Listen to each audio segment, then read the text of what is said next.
next panel discussion, we're moving straight on, very swift indeed, and it's called Don't Mention the Hacienda, Musical Urbanism and its Discontents, looking at Manchester's influential music legacy and how the region's music venues, media and talent can defend its future as a music city, one that is not a given. So let me welcome my expert panel on. Ladies and gentlemen, round of applause for Jay Taylor, England National Coordinator of the Music Venue Trust. Everybody, Jay. Rachel Davies, Commission Editor, BBC Pop Music Television. Rachel, welcome. And Santana Guerout, who is Chief Programming Officer at the brilliant Band on the Wall. Thank you very much to all three of you for joining us. Jay, I'm going to start with you because, look, it almost seems a weird question to start with, but what is the importance of music venues? Well, for those who don't know, I do work for the Music Venue Trust, which is a charity that was formed in 2014. Our job is to protect, secure and improve UK grassroots music venues. My job, I'm probably closest to the actual network of venues, the Music Venues Alliance, because I work largely in the emergency response service, which is our kind of bespoke service, right, okay, to kind of support venues when they kind of get into one level of crisis or another. The value of those places, we could talk about that and nothing else. But let's concentrate on the value to their communities. Yes. So those places provide access to affordable original music for their communities. So for people who might not be able to kind of afford those arena tickets or those tickets that involve travel or something like that. They may well be the only cultural space in their neighbourhood. Maybe their only community space in the neighbourhood. You know, we've seen a decrease in community spaces and in short start spaces. These places have taken on a bigger community value. But also in terms of developing those artists of tomorrow, those artists that might end up on an arena stage, that's where the research and development happens. That's where the risks are taken and those kind of exciting first steps are taken. And how, Rachel, does the BBC play its part in that? I was just thinking about that. So I'm in the business of telling stories. I'm music commissioner on the BBC, so I look after all the pop music, so not the classical stuff unless they have a pop artist, and then I'm involved in that side. But yeah, I'll do Glastonbury, or later with Jules Holland, and all of our returning series, as well as documentary series.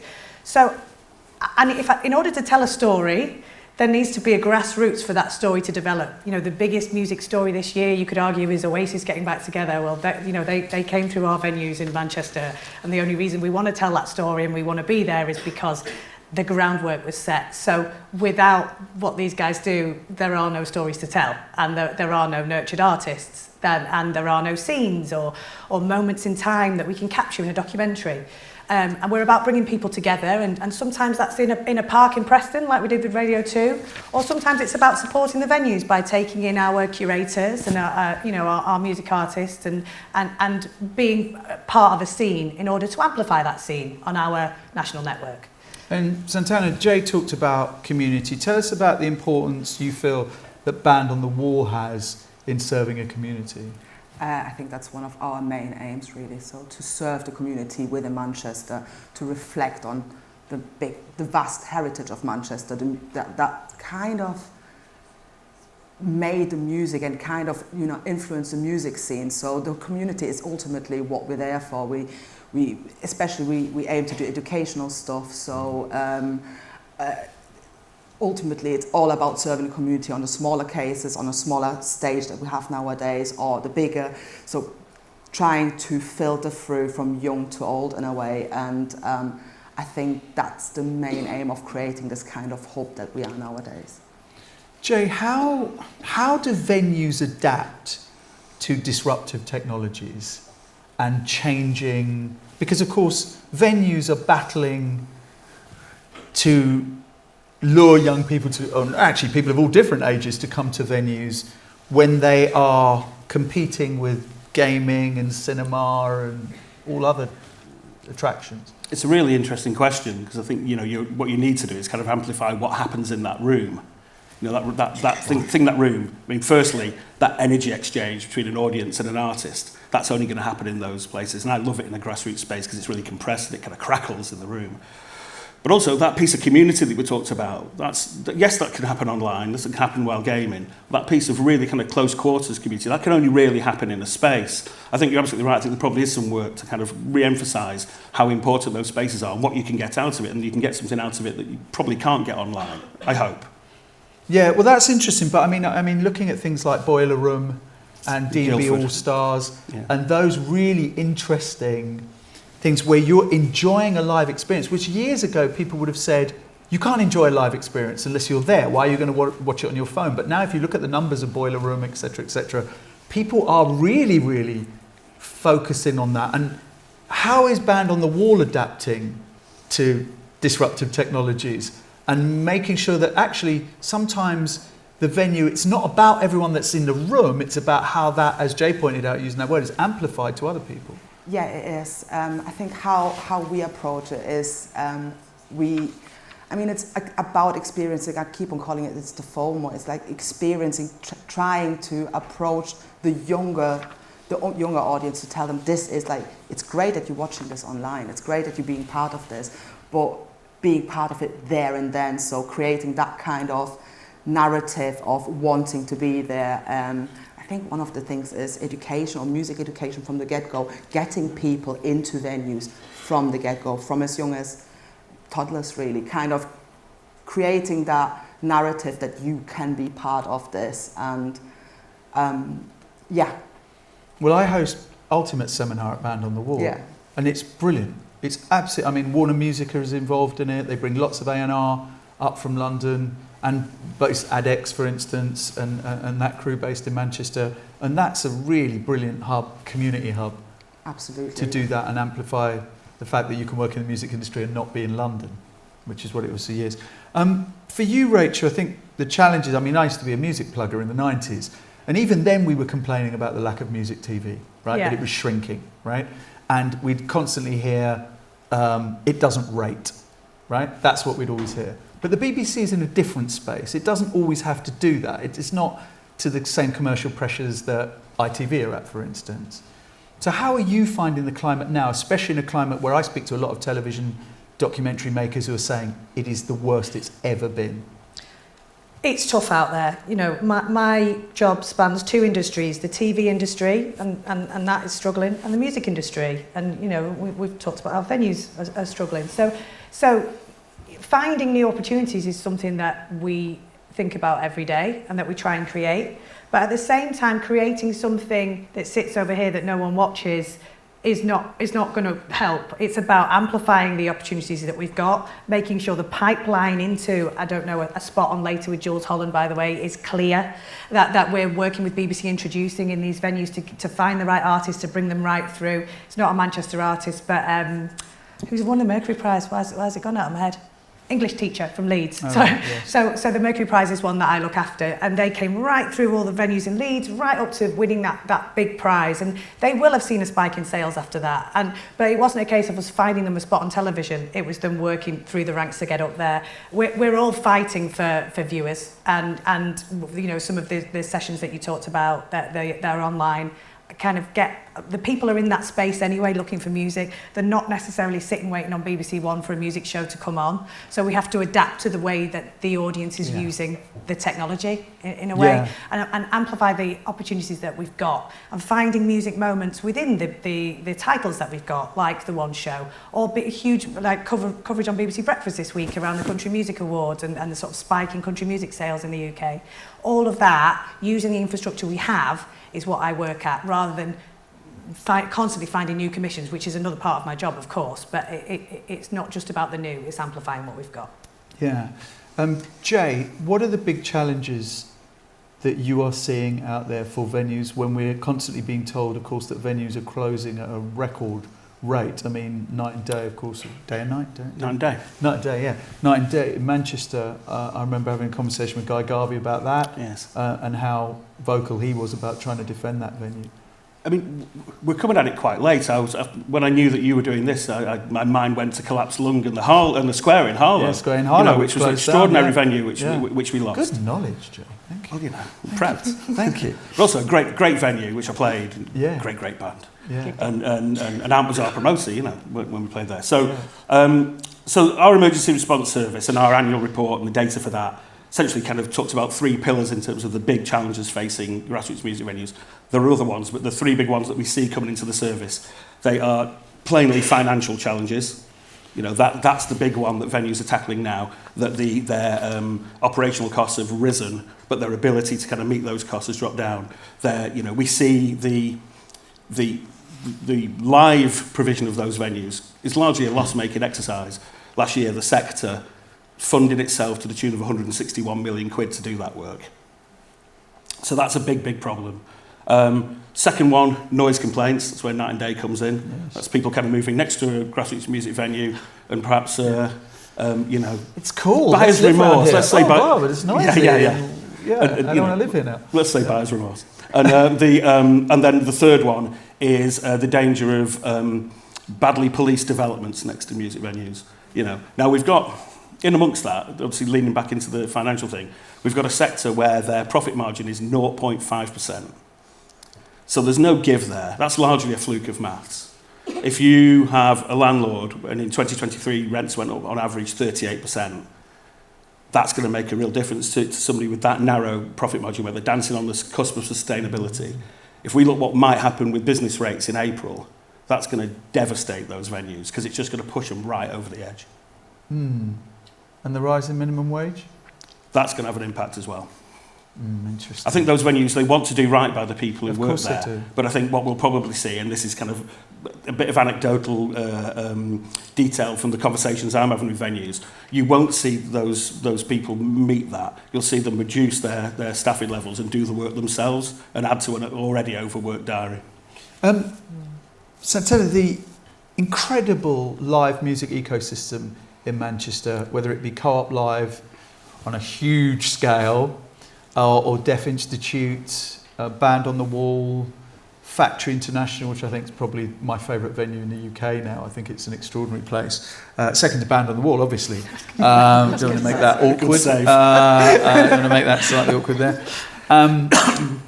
How do you think the big venues feel that they are part of a family of venues, or do you think they exist on their own and don't perhaps look to their smaller cousins in their family? Oh wow, okay. Feel free to be honest. We'll go with Chatham House rules here, okay? Yeah, I think the honest truth is that don't necessarily are part of the family on the grassroots level. It is unfortunately, there's just so much money that can go around in a city. So, and there is impact on smaller shows and smaller grassroots venues simply because we now have 2 arenas in the city, so that will have a hole somewhere. And I think there is not necessarily, I mean, I'm a true believer there is space for everybody. However, I do believe that there is not necessarily 100% consideration that we will make sure that this is not going to impact the wider economy within Manchester, or the wider Manchester scene. It's definitely will impact, and therefore I don't think there will be a huge consideration. I was talking to someone quite high up in government I was on a table with them last week, and they were saying that they are going to insist at this point that there is a £1 donation for every ticket sold with these big venues. And I said to this person, I said, okay, but what if they ignore that? Because you're not compelling them to do that, you're asking them to do that. And they said, well, we'll give them 2 years and then we'll see. And then we'll have to we'll make it clear that this is something, it's not a request. I could talk a little bit about that. Please we led on that piece of work. Brilliant. So to everybody in the room, the CMS Select Committee published a report. This has been slightly complicated by the fact that we had a change of government in the middle of it. CMS Select Committee wrote a report about the state of grassroots music venues and grassroots music in the UK. That report was largely informed by interviews and calls for evidence with groups of venue operators and industry bodies. So there was a meeting here in Manchester at Night and Day, there was a meeting at Portcullis House opposite Parliament, and then there was another meeting in Parliament with industry operators.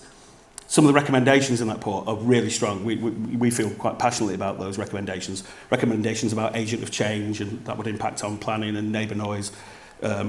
VAT on tickets. We have the highest cultural VAT on tickets in Europe.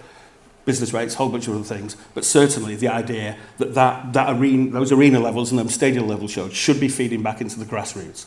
They're currently not. They currently really don't want. They love money. They literally have had no connection with those grassroots artists. There's no connection. Well, they're big, expensive businesses. I mean, you know. Yeah, but they also made more money last year and this year in the entire history of their existence. You know, these aren't these. You know, they're not strapped for cash. These are making gigantic sums. Yeah. And those directors are making huge sums of money. So the idea that there should be a £1 levy, what we're asking for is a £150 ticket to be £151. You know, I mean, people are already paying £2.50 for print at home fees where they're not printing at home. You know, they're already paying £25 to park. They're already paying £9 for a pint of Guinness. That, you know, what we're asking for is a little contribution so that those venues can still serve their communities and still do that cultural research and development that will put the artists on those stages in years to come. So, yes, where we are now is the industry's been given an opportunity to essentially voluntarily put that together. Right. If they don't get to it by May, government said that it will step in with something more, with a government-led piece of legislation, which they have in France. In France, it's 3.5% on a ticket. Right, okay. And tangibly, you know in France that model helps, keeps them open. Yeah. Well, the FA do it as well. Yes, of course. I mean, I was speaking to somebody before who'd been to see Blur at Wembley. The maddest thing about that is that ticket included a little piece that went to support grassroots football. But not grassroots But venues. Not grassroots music, right. That's insane. And Coldplay have committed to this, have they? Yes, a bunch of artists. Sadly, a deafening silence from Oasis at the moment on this. Well, yeah, quite. Some sort of progressive and you know, amazing artists with a bit of kind of cultural heart of they've stepped forward ahead of any legitimate piece of work and have done it voluntarily. So Coldplay have, Katy Perry has, Enter Shikari did. Wow, amazing. Yeah. Rachel, again, like go back to 90s, TV plugger, everyone I needed to see was in London. Yeah. Everyone. There was no one outside of London that you needed to. What is the importance for you, do you think, of there being a hub for BBC and music in the north? It's so important. And I think one of the positive things to come out of COVID, I know there weren't a lot, but one of them was that nobody kind of noticed that I wasn't in London. I just got on with it because I was in the room, and I'm in the room every day on Zoom or whatever platform it is, you know. I'm up and down on the train a lot, but I am making the decisions in Manchester, working with the local TV companies who, as I say, are themselves struggling. I'm telling the right stories. And that's not just because we want to entertain you with the stories of Manchester, which we all know are the best. It's about people in Manchester looking at a screen and seeing themselves reflected back. That's my job. That, you know, we need to be telling the right stories about the right people in the right places. So having me sat in London is no good to anyone. So I fought very hard to stay here, and it was a good time. It was a time when the BBC were also making the decision to take that decision-making outside of London, which they're doing. You know, they're doing a great job in Birmingham now, but we sort of paved the way here in Manchester for that. So, yeah, me and my team are going nowhere. Good to hear, good to hear. Santana, one thing that was interesting and why I loved the title of this, Don't Mention the Hacienda, was I moved from London to here, to Stockport 8 years ago, and every meeting I was in with people of a certain age, all they bloody talked about was the Hacienda, right? And a problem with that was it seemed to completely erase black, LGBT experiences in the black and Asian in the music scene, that essentially Manchester's music scene was white and straight and male largely. Do you see that as changed? Oof, look at that sigh. Wow. Okay, yes wow. And no. I'm definitely, so that's what we do, or that's what I as a programmer do at Band on the Wall. We reflect on the heritage that came through to Manchester. There's a massive influx of migration to Manchester. That guy called Gerald from that made that, you know, that amazing diverse music that comes out of Manchester, which is not just the Hacienda, which is not just the names we all know. So at first it was interesting. I'm not from Manchester, so I came to the city and kind of went, oh wow, love this. This is all DIY. This is all, you can make something here happen. The Yes. scene is interesting. Yeah. But it wasn't it wasn't the Oasis and it wasn't the Stone Roses that interested me. It was the current scene that was happening. You could go in a club and find a new band that is totally mixed and diverse, and they're playing, don't know, punk, and there's like loads of different colours in that band. So that's what makes Manchester so interesting.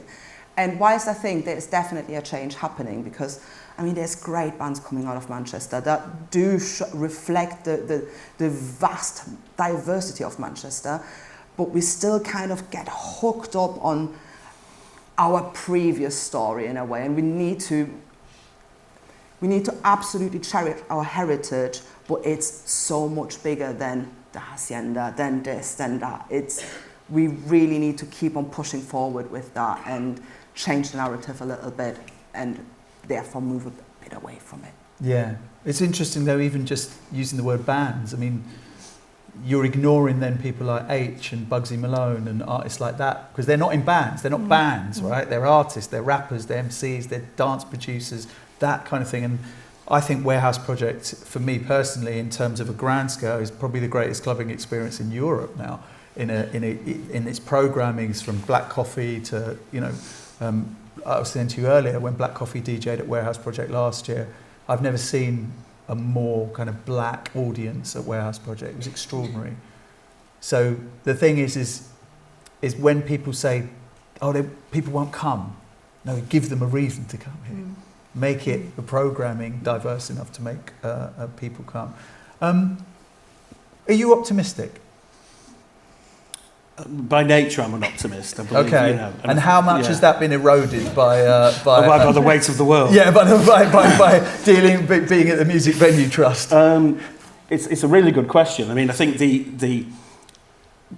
day to day, I sit on Zoom and I speak to venue operators, and I adore them. Yeah. They're It's in like it for counselling. They're in it. Well, we could get into that. Yeah. They're in it for the right reason. These are works of heart and cultural ambition. They're amazing. They're not in it for the money. They're in it to do really great work and to put together amazing programmes of diverse, interesting, exciting and kind of progressive programming. Those people are suffering. I mean, Music Venue Trust, we partner with 2 wellbeing mental health charities to actually tend to take on some of that work legitimately. It's not, legitimately. I'm trained as a mental health first aider to kind of bridge that gap. But certainly that's an issue. So we partner with Music Minds Matter and Tonic Rider, because those people are absolutely suffering by the challenges we just talked about. And so it's actually that's the truth of it, really. Rachel, when I started at Radio 1, there was still the gatekeepers age, where Radio 1 DJs, and then it transferred, and actually we were just filters. We just kind of, because there was so much other, we were no longer gatekeepers. Yeah. How has the role, do you think, of BBC Music changed in that respect? Because the BBC and certainly, brands like Radio 1 are no longer the biggest gatekeepers there. Most music is on YouTube and Spotify. That's true, but in a world where everything's an algorithm, to have the curators that you know and trust, that are there every day in your ears, with things like Six Music and Radio 1, I think is more important than ever, because it's just a bit noisy out there, right? And how do you know what? Yeah. And you really are, curating, and as well as I do, these people are so passionate about what they do. They've been off the air for a few weeks. They're like, I've got to play this, I've got to play that. Jack Saunders Oh my is God, amazing. I don't know where he gets his energy from, but it's there, and he's at those gigs every night, and he wants to tell everybody about them, and that's why we bring them in, because that beats the algorithm for me. Yes, it does. And long may that continue. Yes. Long may that continue. In terms of programming, Santana, I mean, Rachel just mentioned that word curating. That balance between curating what you want and what you love, and also it being commercially viable. Tell us about the difficulties with that. So it's a tricky one. So we're an NPO, a National Portfolio Organisation. So we are funded. The Arts Council. Yeah, we are funded by the Arts Council. But with us being as big as we are nowadays, I mean, not every show can be funded. So it is a balance act. And there's passion projects, there's new things you want to try. So you need to absolutely curate and find your ways. and it is very much a mixture of both. So you do go for the, you know, for the curators of that's really interesting, that's qualitatively amazing, that is artistically exactly your remit you want to bring out there. We do a lot of jazz, for example, so that is kind of the curated stuff, and then you do commercial stuff for sure, absolutely as well, in order to, then again, the funding doesn't reach every single time, so you kind of, it's a balance act in a way that you do take on certain commercial shows or certain things in order to deliver still the artistic quality that you want to. So yeah, it is definitely a curation that I do. But always in mind, we still have an ethos in a way, so I wouldn't take on absolutely everything. It still needs to be reflective of what we think our values are. What about that point about being entrepreneurial for music venues? Tell me about education around that. I mean, Kieran Sethi was saying about Factory Academy earlier on, and how they're teaching these 6-week courses for young people to understand that as creatives they also have to be entrepreneurial and are entrepreneurial. I mean, I think venues were doing that work without realising for many years. You know, they were training sound engineers, they were kind of, you know, poster designers were doing their first pieces of graphics work. You know, the tour managers were coming through on their very first tour. Plainly artists, there was some research and development with regards to artists. I think now that we've seen a bigger acceptance of that sector with regards to funding, we're seeing more legitimate pieces of work. So I think 2014, pre-pandemic, I think that the industry, the grassroots industry had like less than 5% interaction with kind of public funding. And then obviously because they had to go for Culture Recovery Fund and some of those kind of life-saving pieces of funding over the pandemic, they've become a bit more literate and more understanding of it. And so what we are seeing is some of those kind of pieces of educational work and those things being a bit more legitimised by the fact that they're now able to get funding to kind of underwrite it. But I think they were doing that all along.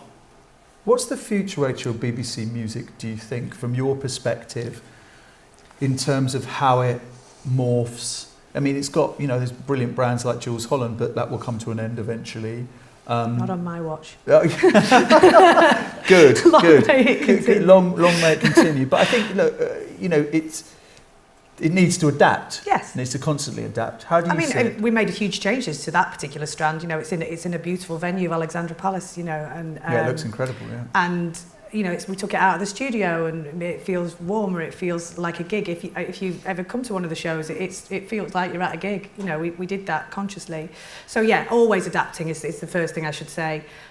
Working with my colleagues to find places to amplify what we're doing in BBC Music. You know, we work really closely with the Strictly team, and that Blackpool show, which is only up the road from us, is the biggest show. I mean, I think it's the biggest performer so far this season. And, you know, making sure there's spots for artists in the right place, making sure we're telling those stories in the right way and working together to do it. We're telling the Band-Aid story at the minute with the One Show. And just my job is to piece those pieces together, as well as find those new shiny commissions. You know, I've just done a 3-part series on boy bands, which is very much about lads from the north and telling that story. Finding the right moment to tell the right stories, as well as bringing my colleagues in to amplify what we do, I think is what I'll continue. What's BBC Television's role in amplifying new artists? I mean, you mentioned Glastonbury, etc., but most of the other shows you've mentioned, these are big artists that are going to go on them, right? These are huge artists. That's true. Not necessarily for later, but that is true. I think finding the opportunities for grassroots artists to come on the BBC is getting tougher, you know. But what we need to do is work with what we are doing, is work closely with introducing to spot the right artists that are coming through the venues that are already in place. Our curators, as we've said, our DJs are out there watching these gigs. They're seeing these artists. They're saying there's something special here, and that's because these venues are putting them on. Yeah. And then we see them on either we see them on a lineup at Glastonbury and we go, cameras on those, or we curate our own lineup for a Radio 2 in the Park or a One Big Weekend, and then we bring them in that way. And so it's festival stages as well as TV programmes, because I film the stages. I'm the kind of icing on the cake, if you like. It's my colleagues in live events that are building the moments for me to go and reflect. So it's just bringing it together. And, you know, I would say we're doing a good job. There's always more we can do, you know. and just making sure that we're finding the right opportunities and really supporting those artists and telling their story. Because if we're with them from the start, when they are at the lofty heights of Oasis, they'll come back to us and they'll want us to tell their story. Yeah, no. We'll see. Yeah. I've not had a call yet. Yeah, We'll see.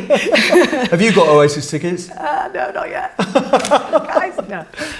But interestingly, there's also different ways of doing it. I think Rap Game UK is a brilliant example. Yes. DJ Target's Rap Game UK of bringing through new artists. Amazing. And, and doing great shit. That didn't come through my team, but when something lands and everybody was like, this is exactly what we need, and it's done better and better, series on series, and so we work a little bit, again, my job, work a little bit closer with them.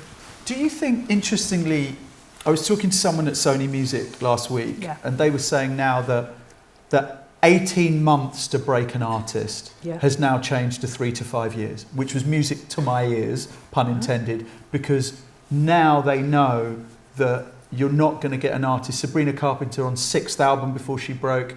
The chap that just performed at the EMAs, Benson Boone, 3 years to get to where he is now. Now it's gone back to artist development again. Similarly with that, do you see the BBC as still playing a role in, if that's what the music industry are doing, that the BBC have a part in that, in incubating artists over a longer period of time? I think that's what we're doing. We very much rely on the music industry to tell us who they've got coming through, to come and champion those artists, pluggers out there. If they're telling me somebody's good and I haven't had the chance to go to the venue, I need to hear it from them. So it's about the ecosystem being safe underneath, which is why I'm here on this panel to talk about the venues where these artists start. And then it filters back to me, So everybody's got a part to play in that, and we certainly do in the BBC, particularly through introducing, actually, which is growing year on year.